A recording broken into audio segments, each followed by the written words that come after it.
this video I wanted to go over the different weapons conditions because I feel that people need to know what they are, so when you're referring to like handing off a weapon, I think it would be handy for people to understand, okay, this weapon is in condition 3, or this weapon is in condition 2, that is a thing, or this one is condition 1, or whatever. So it's not really something that you would probably use in a professional setting, like, or, you know, in combat, where it's like, hey, I'm only condition 4. You know, it's not like that. But as far as understanding the conditions of the weapons and being able to articulate that, I think it is actually important, especially when I'm communicating,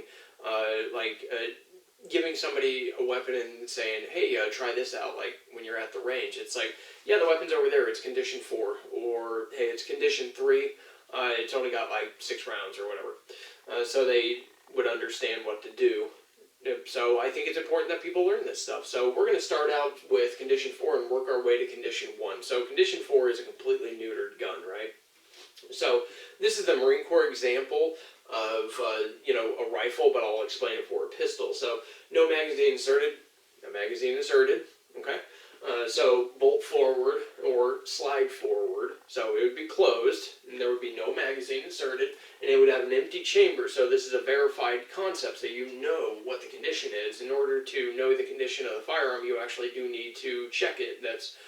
That means there needs to be either an unload process, or this was an intentional setting that you put your weapon into. So you unload it and then put it into a certain condition, either as instructed or otherwise. So that's another point of understanding conditions. So you might leave the wire in condition 1, but once you come back into the wire, you got to put your weapon in condition 3. That's an example. And in some cases, you have to go condition 4, i.e. this. So empty chamber.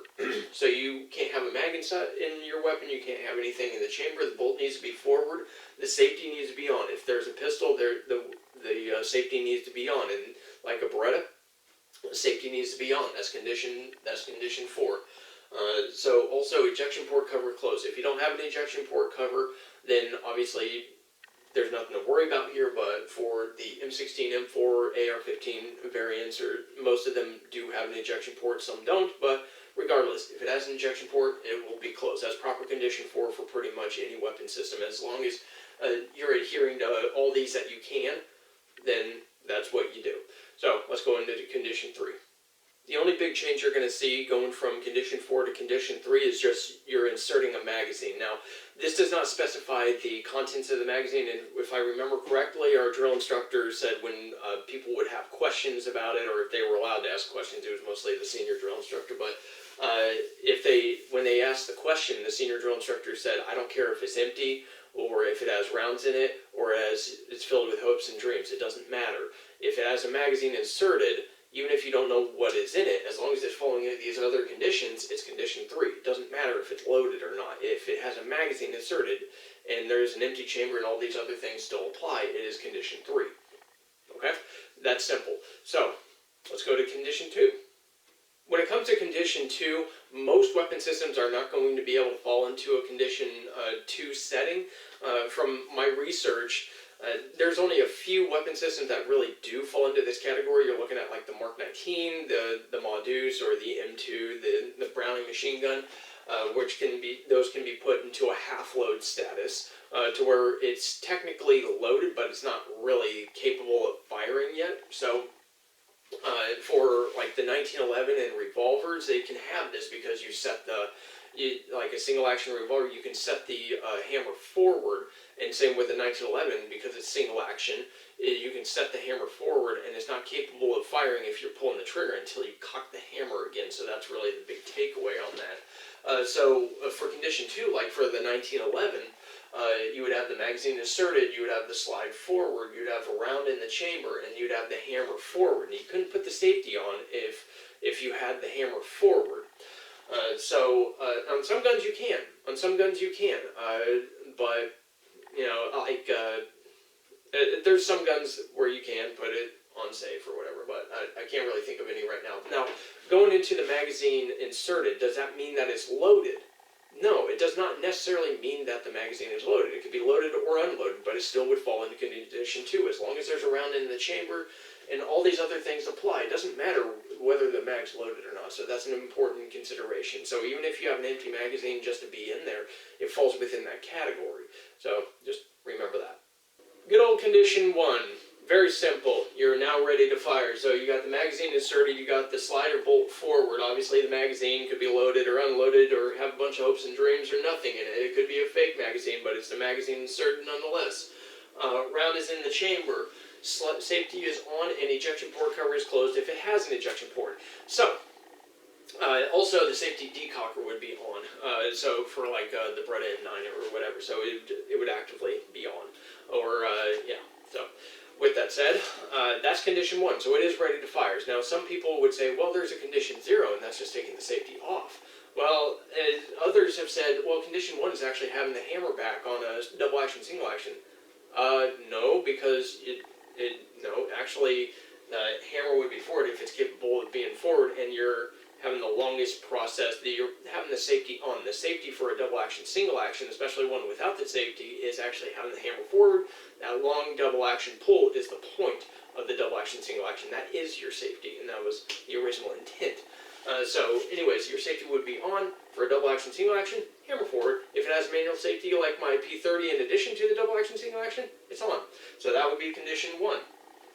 So, obviously, most pistols that I know of don't have an ejection port covered, so you don't really have to worry about that. So, anyways, that is the condition codes that the Marine Corps teaches, and I think it's pretty valid. It's very simple. If you can learn these, and you can understand how each weapon system would fit into these categories, whether or not it would actually have a condition 2, then that would be very important. If more people could understand this, we could articulate our intent.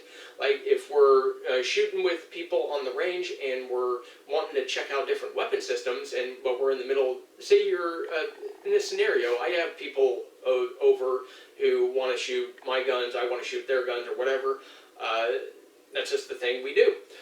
So I'll say, okay, my weapon's over here, it's in condition 3. And if people understood that, they would understand that, hey, there's no round in the chamber, so I just got to complete the firing sequence. Those that don't understand that are confused. They pick it up and they end up cranking off an empty chamber. When I tell them, hey, it's condition 3. That's because they never learned really the condition codes.